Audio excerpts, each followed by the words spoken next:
Hi, have you been unable to remain focused on the task at hand? If so, then this is going to be a brilliant thing for you to try if you've already done it. Um, and it kind of partners really, really well with meditation because it gets everything out of your head and onto a piece of paper so you can physically see it. So I'm currently in my bedroom because that's where I journal. I'm going to show you a few of my journals. Uh, I've got loads. I've been journaling since I was a teenager. Hang on, they're really, really, really heavy. I've got cupboard loadfuls. Whoa, they're really heavy. So if I show you, right, this is what I started journaling on when I was a teenager, and you can see that that one there is much thinner than that one because I did used to like take things out and burn it.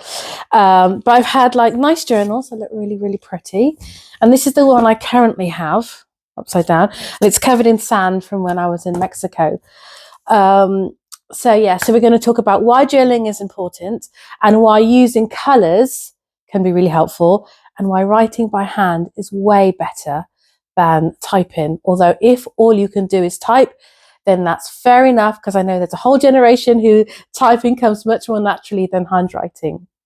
Most of us carry a lot in our heads, such as to-do lists, worries, unfinished conversations, decisions we're stuck on, emotions we haven't fully processed yet, and lots of other things. And the problem is when everything stays in your head, then it doesn't really get organized. So journaling helps because it takes your inner world and puts it somewhere outside of you. And it's like a really cheap version of therapy, although therapy is also really good. So once you can see it, you can actually work with it. And journaling can help you spot patterns in your thoughts and behaviors by using simple pen and paper. Journaling can help you reduce mental clutter and stress and process your emotions instead of carrying them all day, see patterns in your mood, habits, and triggers, and help you make better decisions because your thinking gets a whole lot clearer. It can also help you track your growth and celebrate your wins because sometimes in the day-to-day life, when things are you're racing from one day to the next, you don't often get time to stop, smell the roses, celebrate, see how far you've come. So remember when I said that journaling is more beneficial if you write by hand? So I'm not saying that typing is wrong. Typing is really good. Basically, it's just a matter of getting it done. Whether you handwrite or type, doesn't really matter. But handwriting has the edge. So when you type, you can move at the speed of your thoughts. And sometimes that means you just dump everything. But when you write by hand, naturally, it just creates a little bit of a pause.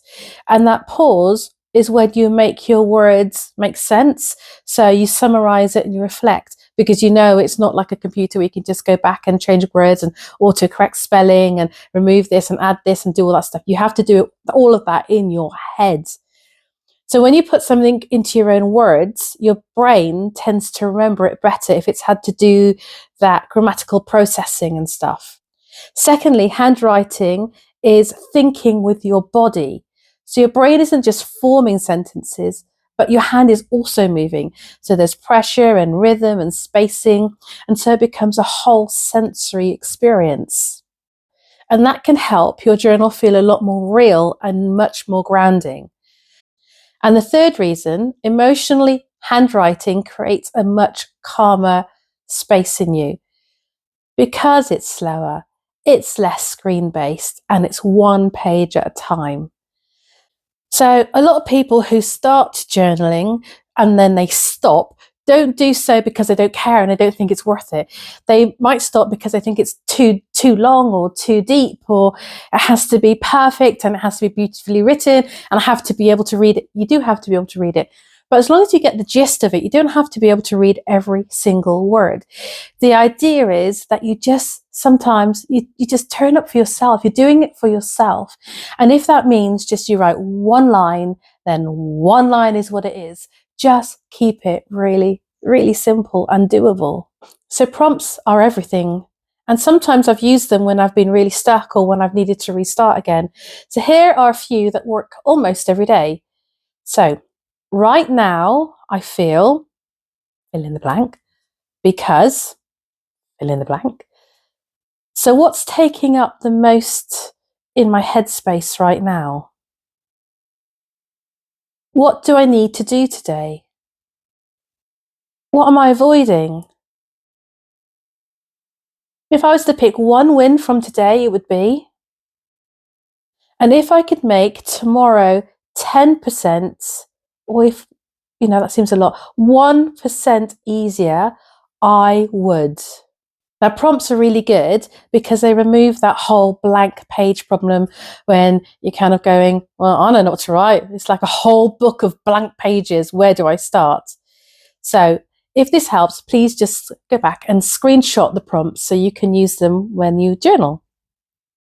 Now, if those prompts feel like a little bit too much, here's a little structure you can use on normal days, and it works especially well on hard days, and it's called head, heart, next.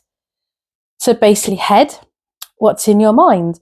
Write 1 bullet, 3 bullet, 10 bullets, up to you, I don't mind.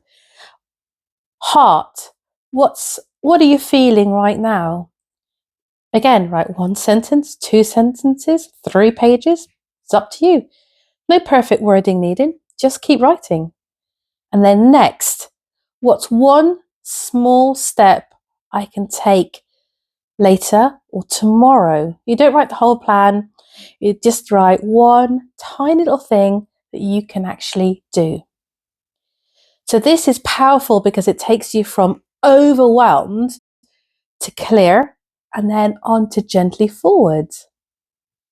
And this makes journaling useful not just emotionally, but practically too.